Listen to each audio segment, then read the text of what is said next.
a New South that was pretty much in direct conflict with the northern part of the United States.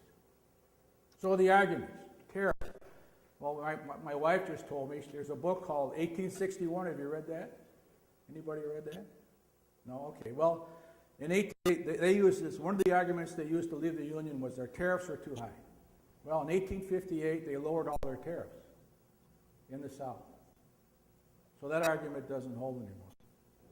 The right to succeed or not under the Constitution. And we'll talk about that a little bit later. Now, Lincoln's a tyrant. We have the disregard for the fugitive slave law. Republican Party comes to power as free soilers, and the desire to keep slavery out of any new territory. So what do all of these things have in common from 1787 to 1860? All these compromises and political troubles we had since the inception of the United States. What's that one thing? Slavery. Slavery, slavery, slavery. To show you how slavery was the reason, I have 5 articles of secession and statements of cause from 5 seceding states. Now, under Article 4, Section 2, Article 4 of the U.S. Constitution, no person held to service or labor in one state, under the laws thereof, escaping into another, shall in consequence of any law or regulation therein be discharged from such service or labor, but shall be delivered back upon claim to the party to whom such service or labor may be due. Now, this to me sounds more like an indentured servant. We're talking 1789. Everybody know what an indentured servant is? Okay. So, in other words, if I owed you money, and you said, well, you'll have to work my farm for 3 years, and in 2 years I took off, tried to get away, and I was caught by law, they had every right to return me back to that farm and for me to pay off that debt. All right. The 3/5 rule. Article 1, Section 2 states, slaves would be counted. The number used to determine the number of seats in each state in the new Congress would have, or in the House of Representatives. So that's the 3/5 law. They didn't count Indians as people. That's pretty bad.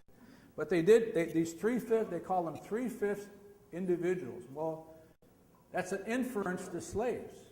You're counting, that was in the, but they didn't use the word slave. Have you heard the term Philadelphia lawyer? Okay, Philadelphia. Well, our founding fathers were all, for true, real Philadelphia lawyers. Okay? And they didn't like slavery. So, here is the first Articles of Secession from the state of Georgia and their causes. Now, what's interesting, when they have beaten their secession conventions and come up with a reason, they also included in every one of these Articles of Secession cause. Why did they leave the Union? Why did they want to secede? From Georgia, for the last 10 years, we have had numerous and serious causes of complaint against our non-slave-holding Confederate states with reference to the subject of African slavery. They have endeavored to weaken our security, to disturb our domestic peace and tranquility, and persistently refuse to comply with their express constitutional obligations to us, fugitive slave law, in reference to their property, to our property, and by the use of their power in the federal government, the new Republican Party, have striven to deprive us of an equal enjoyment of the common territories of the Republic. In other words, the Republican Party says slavery will not be expanded into the new territories. That was the causes of secession from the state of Georgia. Mississippi. Our position is thoroughly identified with the institution of slavery, the greatest material interest of the world. Its labor supplies the product which constitutes by far the largest and most important portions of commerce on this earth, cotton. These products are peculiar to the climate verging on the tropical regions and by an imperious law of nature, none but the black race can bear exposure to the tropical sun of South Carolina or Mississippi, etc., or Florida. These products have become necessities to the world, and a blow at slavery is a blow to commerce and civilization as we know it. That blow has been aimed at this institution and was at the point of reaching its consummation with the election of Abraham Lincoln. There was no choice left to us but submission to the mandates of abolition, a dissolution of the Union whose principles have been subverted to work out our ruin. These people are serious. South Carolina. What was that? I think it was Pruitt or Jewett. He said that South Carolina, it's too small to be a republic and too big to be an insane asylum. All right? South Carolina, but this is one of their own Southerners. This was a guy who owned slaves. He says, but an increasing hostility on the part of the non-slaveholding states to the institution of slavery has led to a disregard of their obligations, and the laws of the general government have ceased to affect the objects of the Constitution of the United States. The states of Maine, New Hampshire, Vermont, Massachusetts, Connecticut, Rhode Island, New York, Pennsylvania, Illinois, Michigan, Wisconsin, and Iowa have enacted laws which either nullify the acts of Congress, fugitive slave law, or render useless any attempt to execute them, personal liberty laws. In many of these states, the fugitive is discharged from service or labor claim.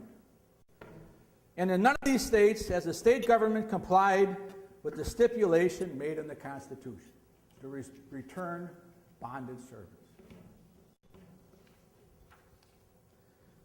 This is Texas. She was received as a commonwealth holding, maintaining, and protecting the institution known as Negro slavery.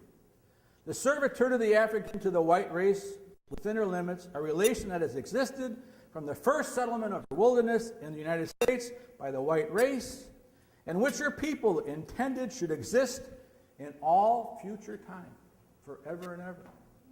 Her institutions and geographical position established the strongest ties between her and other slave-holding states of the Confederacy. These ties have been strengthened by association.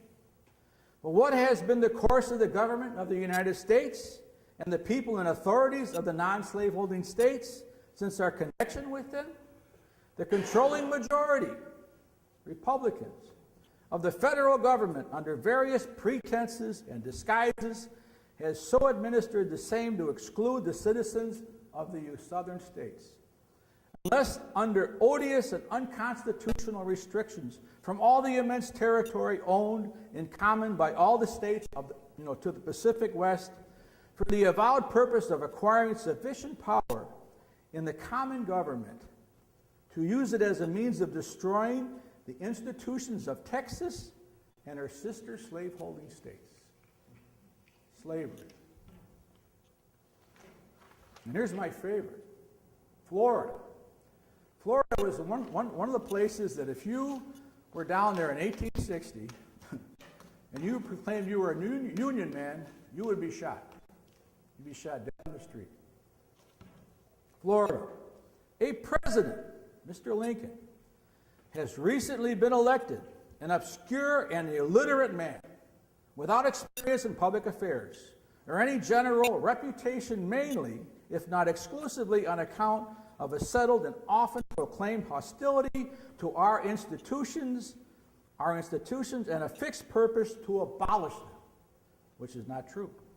It is denied it is the purpose of the party soon to enter into possession of the powers of the federal government to abolish slavery by any direct legislative set.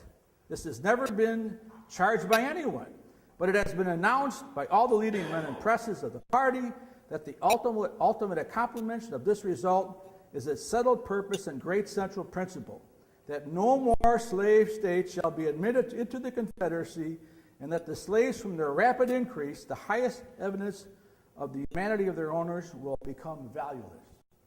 Our slaves will be worthless. So, that's 5 states. The rest of them all sound like this. Now, am I saying do I hate the southern states? No.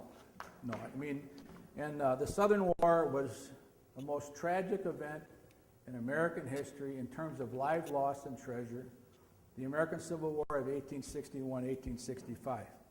But when we have a revisionist history that says Lincoln was a tyrant, that the Civil War was not fought because of slavery, ladies and gentlemen, they put it in their causes of secession. So slavery was one of the biggest issues, or was the issue, going back to 1787, that plagued this country. And what Lincoln said, the house divided cannot stand. What Senator Wade of Ohio said, it's either all or nothing. And if we apply it today to laws in the United States, there are certain laws that are passed that we say we don't like, and there are certain laws that we would say we would like to have, but have not passed. You have to put yourself in the mindset of 1860, what was going on, and that basically was the cause. So if you meet Tom DiLorenzo on the street, the guy who wrote The Real Mr. Lincoln, and he says, "Nah, slavery was not the issue," yes, it was. Thank you very much.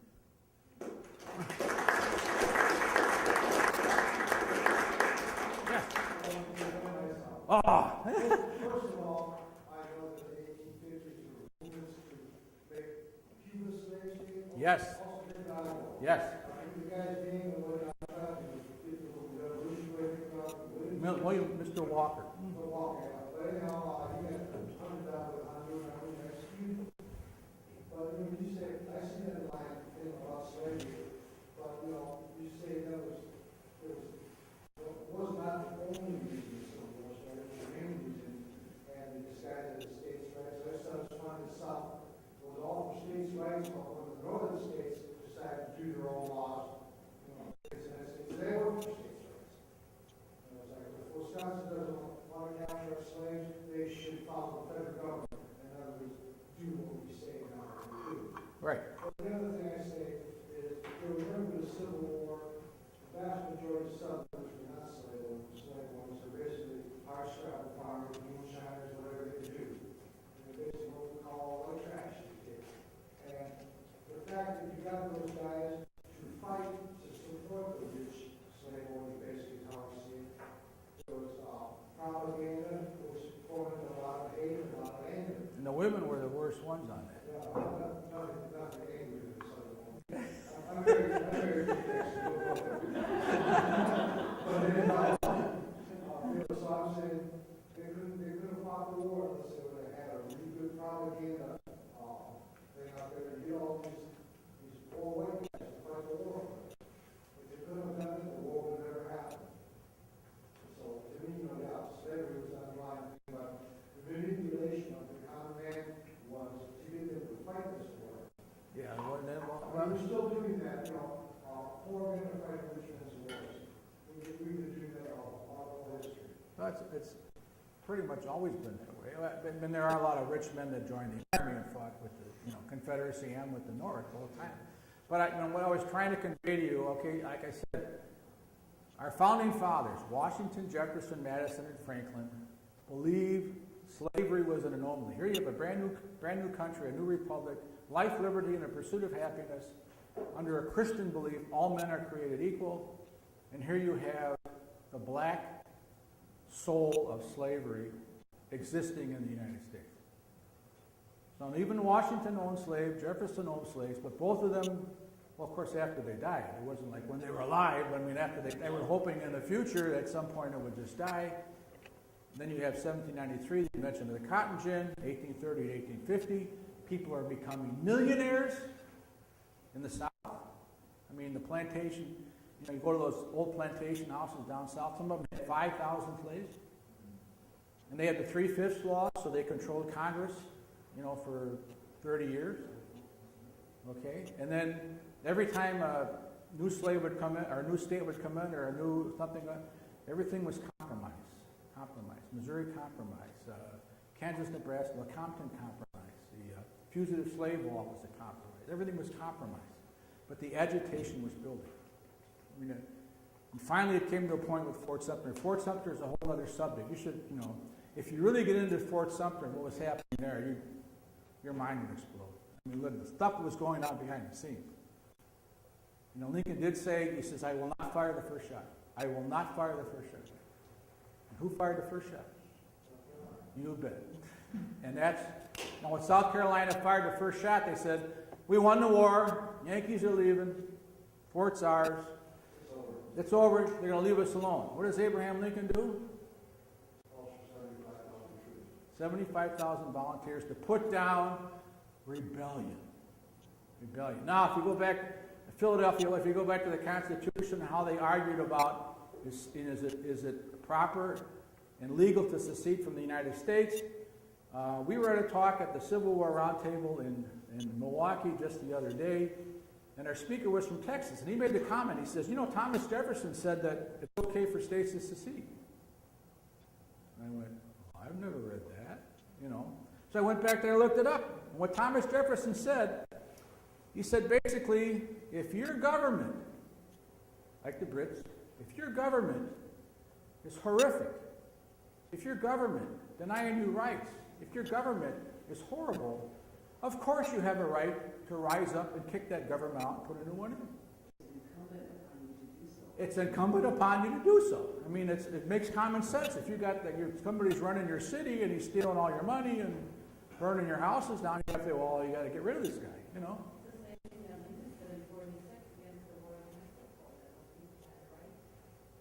The Mexicans?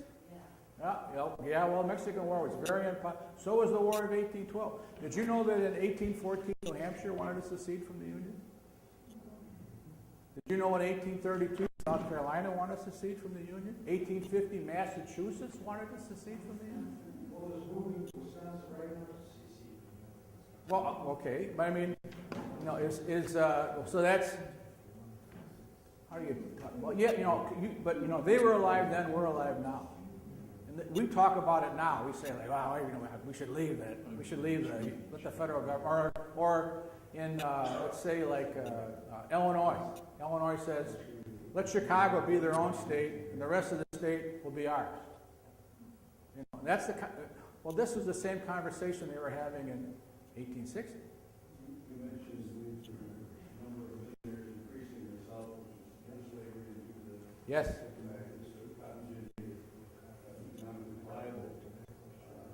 You mentioned that there's still very few true millionaires. Most of them are farmers. It's an interesting fact that at the beginning of the Civil War, there was more money on deposit in the banks in the state of Massachusetts than there was in the entire South combined. That's true. And I didn't bring that up, but it was true. Did you know that the hay crop, hay, which you feed horses with, you know, throw on the bottom of your barn, the hay crop in the northern states was worth, if I remember properly, like $138 million. Cotton exportations in the South, $112 million. So they had making more money with hay in the North. That didn't include wheat or cattle or lumber. You know, and population, another one, population. In 1850, there were 13 million people living in the North, 6 million in the South, and 3 million slaves. 1860, there were 23 million people living in the North, and like 12 or 13 million living in the South. Wow, you talk about, you know, your hardscrabble farmers. Well, there's also an argument, too.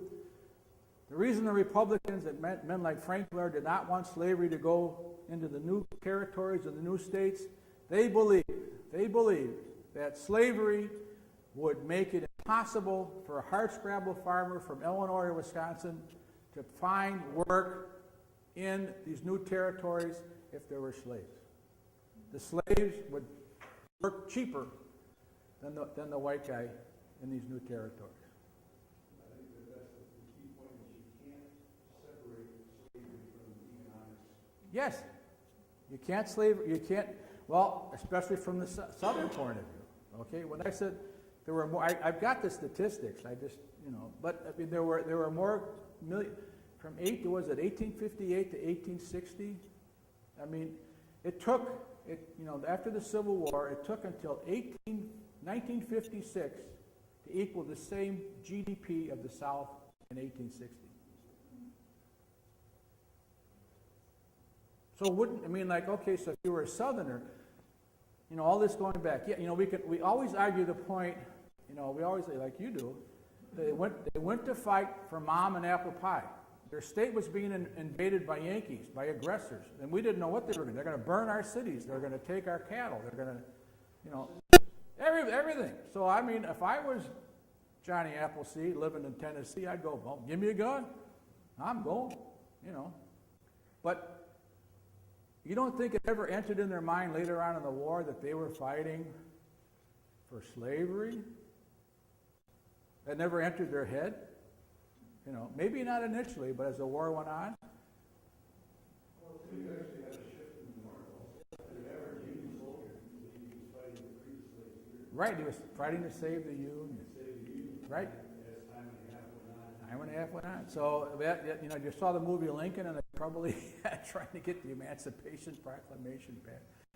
Yeah, so the whole point of my presentation tonight was basically that the main reason, like you said, going back to 1787, was the issue of slavery in the United States. It always entered the conversation. And then the South says, like, we had the right to secede. To what? To keep slavery in perpetuity? I didn't say that right. Perpetuity, to keep slavery forever? Can you imagine? It's 2014. Would there still be slaves in Mississippi in 2014? Slavery was horrible. We were talking at the dinner table with Dale about, you know, I says, okay, let's just say, how many of you got grandchildren or children, 12, 15-year-old? Can you imagine somebody coming to your house, taking your 15-year-old son and saying, well, we're going to take him over here, he's going to work in a restaurant for the rest of his life, not make a cent. He can't vote, can't do anything. Because, you know, and because he's black, it's okay. You know, so you know, slavery was bad. It was not a good thing. Yeah. Well, they have to go up to somebody and say, no, you're not a person, you're property. You know, that was horrible. Yet it was an accepted way of life. I mean, people said, well, that's the way it is. We're good to our slaves. It was so accepted that there were slave ships that were being attacked under the law. Yeah. And if they realized what was happening, they were slave over. Yeah, that was that movie. That was the movie Amadeus. Remember Amadeus? Yeah. Yeah. I mean, so it was a horrible, horrible thing. And you had, like I said, the first abolitionist society was formed in 1838, and that's where John Brown came from. In Kansas, Nebraska, problems they were getting Sharps carbines from Boston, Massachusetts, coming packed to the settlers in Kansas as Bibles. Okay, and then the Southerners, the Missourians, were getting volunteers from South Carolina. Were coming into Missouri to fight the people in Kansas. So that was the first Cold War. I think that was the first clash of the Civil War right there. Then you had John Brown come in, inciting a slave rebellion. Well, I mean, if I was a Southerner, I'd be going like, okay, it's enough. I'm leaving, you know. And then Lincoln says, no, you can't. And they said, yes, we can. You can because under the Constitution, you know, life, liberty, and pursuit of happiness is guaranteed to every person, and you're destroying my life by taking away my slaves. Now, who's right and who's wrong? Why? I was doing a program for a fifth or fourth grade class one time, and I heard the teacher say to her kids, the Civil War was fought to free the slaves.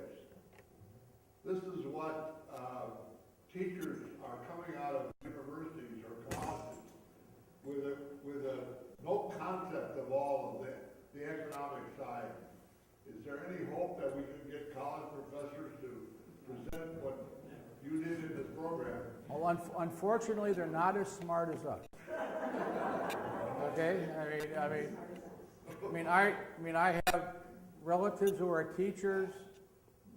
Most of my friends in the Civil War hobby are teachers, but I have to say, you know, some teachers, they're not the sharpest knife in the drawer. Okay. especially when it comes to U.S. history, revisionist history, you know. And I wish they would teach it. I wish they would teach it like we were talking about. Yes, slavery was the cause, the main cause of the Civil War. But, you know, was the war fought to free the slaves? No. It was fought to keep the South in the Union. You know, the issue was slavery, but the actual war was fought over the Union. The first time I ever talked to a Southern about the Civil War years ago, and it was not about slavery, it was about us keeping our rights. Yeah, what rights are that? Tell me what's right. They kept saying rights. Right. Well, your right to vote? No. Your right to assemble? Nope. Your right to representation? Nope. Yeah, whatever. You know, all your rights were protected except one. Slavery. Okay. Did I rattle your brains tonight or anything? Oh, one more Its question. basis still was biblical. The which? The basis of slavery was biblical. What was it? Oh, biblical. It was in the Bible. So they could say, well, yeah. I mean, there are people there were Southerners living at that time that they would do anything to justify the cause of slavery. They would. I had two books I was going to bring tonight that were from 1850 and 1860. One was called The Impending Crisis, and the other one was called A History of the Negro in America. But And the it covered clergy, all. The clergy of the South condoned it, while the clergy of the North didn't. There's a book out. What's the priest's name? They wrote the book about the split between the Methodists, North and South, from They were Chicago. both Methodists. Father was a priest in Chicago that wrote a book about that. He wrote about the split between the Methodists, Northern and Southern Methodists, in the 1840s over that issue. Miller. Father Bob Miller. Yeah, there's a book out about that. Yes, it's true. And another comment I want to make, the first slaves, having been of Irish descent myself, being Irish, the British rounded them up off the streets, sent them over here to grow sugar and tobacco. Yeah, well, like slavery, well, you can go back to the Bible. Slavery was in the Bible. I mean, But it was an the accepted Irish that practice. they did it. But now when you had, well, again, you got the New Englanders, all of them passed emancipation laws up to 1800. There's that emancipation in all the New England states. And their belief was the biggest cities, the largest populations, could be supported by an industrial base, manufacturing, as opposed to the southern agricultural base, which was slavery, that couldn't support a large population. So which was better? Did you want more people living, working in factories up north and having a better life, middle class, or did you want a plantation aristocracy in the south? That's another argument. I mean, there's 1,000 arguments about it.